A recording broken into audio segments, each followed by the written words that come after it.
You may know someone who could really benefit from this video. Most of us are aware that a lot of people around us are affected by abusive behaviors, or you may even have witnessed an abusive situation yourself. But how do we recognize such situations, and whom do we turn to for help?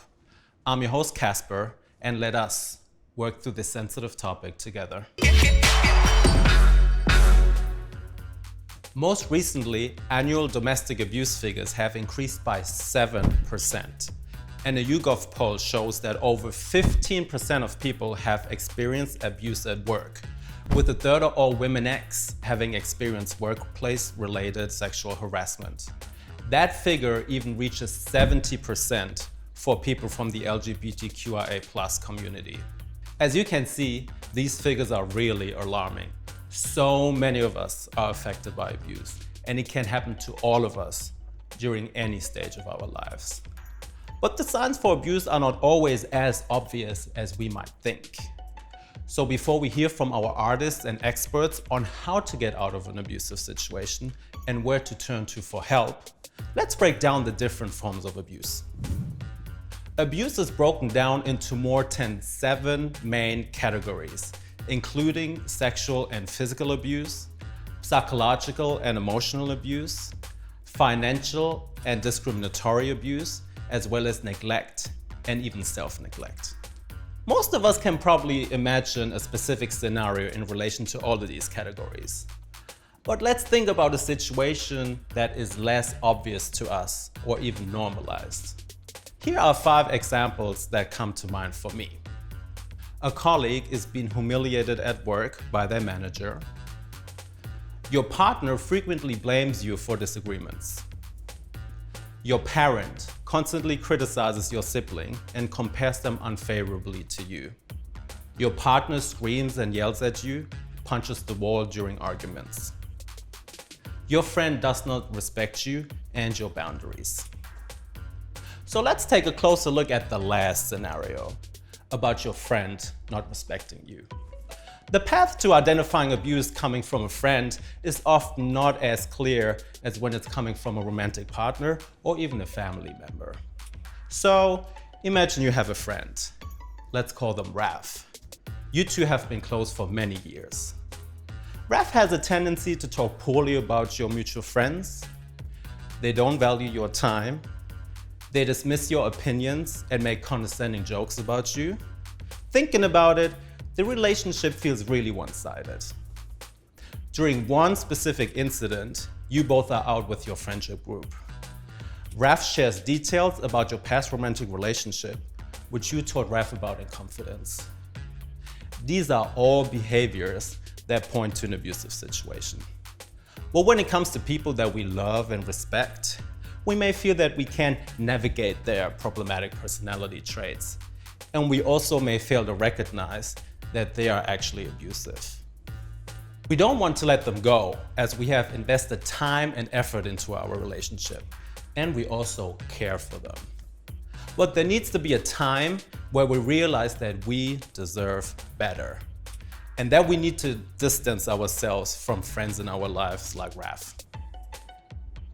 I know from personal experience that when you find yourself in an abusive situation, or if you're close to someone who experiences abuse, it can be really difficult to see a clear path forward. But there's always light at the end of the tunnel. There are people and amazing organizations that can help you, your friend, and family member to get out of an abusive situation. We were able to ask the one and only Ivorian Doll to give us insights into her thoughts on this topic. Hi, Ivorian Doll, how you doing? I'm okay, thank you. How are you? I'm good, thank you. Thank you so much for joining us and talking to us. Thank you. So the quick step that I'm doing is about being in an abusive situation and where to turn to for help. So obviously a sensitive topic. My question to you is, for our young people, is there any advice that you could give to a young person who is currently in an abusive situation? I think the advice I would give is to make sure you always turn for help.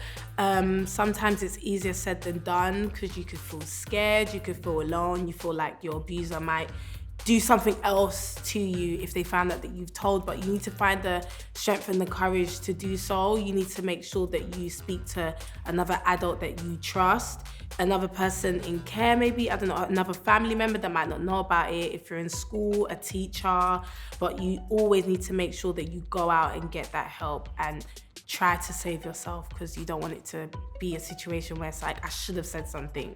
Do you know what I mean? 100%. I think that's really important advice that you Yeah. gave, because a lot of people, especially young people, may feel like they don't have anywhere to turn to. That's what I'm saying. It could be hard, but it's like, it's scary, but you need to. There's so many places that can help. Like, young people are online a lot, so you could always Google helpline. Do you know what I'm trying to say? And that can really just call them and they'll help. Absolutely. And we have some examples in the quick set as well where young people can go and find help.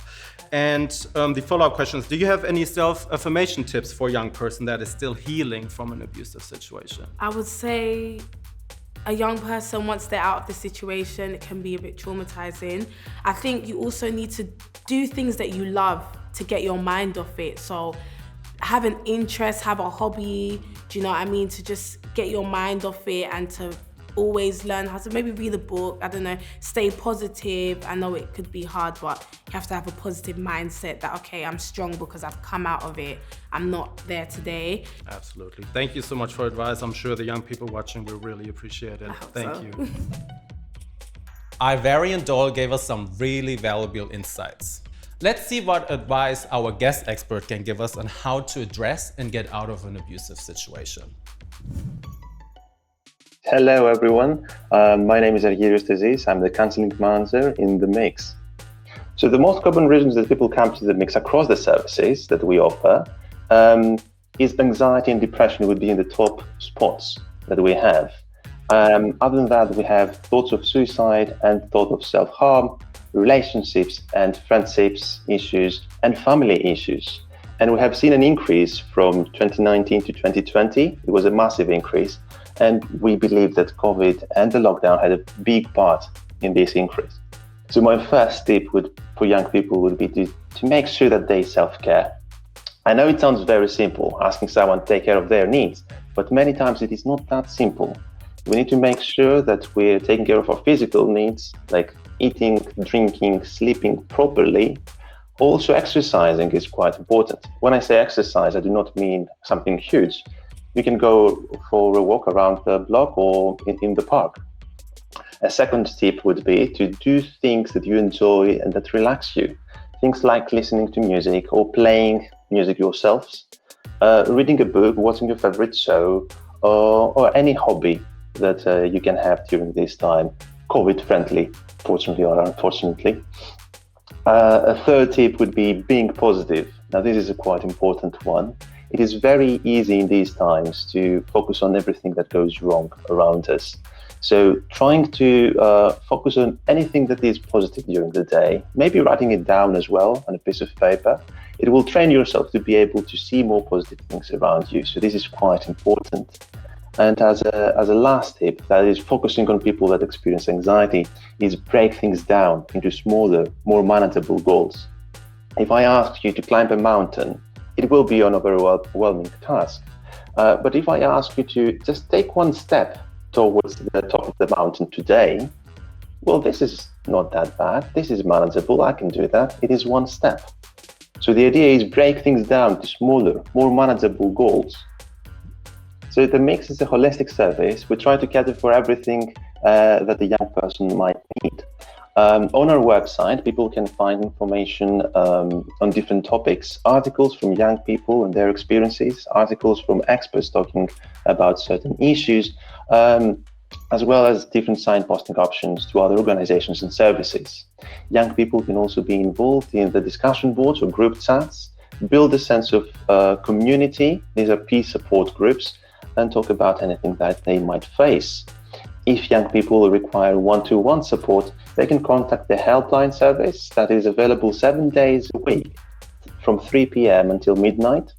Our helpline offers emotional support to young people, a place that they can feel validated and listened to, and it also helps them prepare the next few steps, and also offer them personalized signposting options. The helpline has a list of over 16,000 signposting options for young people. That's everything that you might need.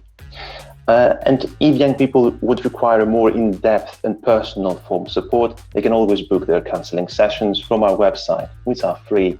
We offer up to 8 one-to-one counseling sessions in the form of telephone or web chat counseling. Each session takes place once a week, and during these sessions, young people can talk about any issue that they might face once again. Another form of support that we offer in the mix is the crisis messaging, which is available 24/7. And if young people experience painful emotions or are in crisis, they can always send us a message there. I have to say that our services are available to all young people up to the age of 25 across the UK. It can cover any issue that a young person might face, from mental health to finance and safeguarding to accommodation, anything. I really want to thank all our guests for all their really helpful information. As you have seen, abusive behaviors come in so many different shapes and forms, and nobody is immune to them. So many of us are affected by abuse, so please never forget that you are not alone, and there are organizations and people out there that can help. Here are 3 that we would recommend: the National ALDA Helpline, Citizens Advice, and Mind. To share some words from the wise and ever so important Maya Angelou, you alone are enough. You have nothing to prove to anybody. And before we end this video, remember, no one has the right to mistreat you. You are amazing, you are loved, and you are worthy of everything good. Thank you for watching.